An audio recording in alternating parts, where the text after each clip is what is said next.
duty of my government to protect the poor people.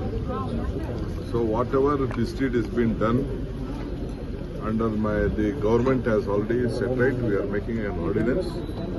We are just working out. We'll give more powers to the police officer. We'll curb these activities and they can't exploit the people.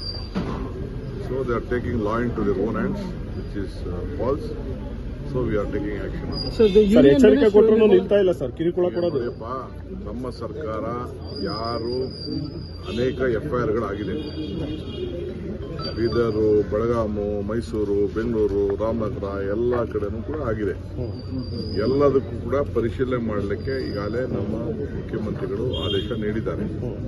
Cooperation minister ಕೂಡ ಅವ್ರಿಗೆ ಅವ್ರ ಇಲಾಖೆಗೆ ಸಂಬಂಧಪಟ್ಟಂತೆ ಏನಿದೆ ಅದಕ್ಕೂ ಕೂಡ ಮಾಡಿದೆ. ಈಗ ಆದೇಶ, ಈಗ ಆರ್ಡಿನೆನ್ಸ್ ರೆಡಿಯಾಗಿದೆ.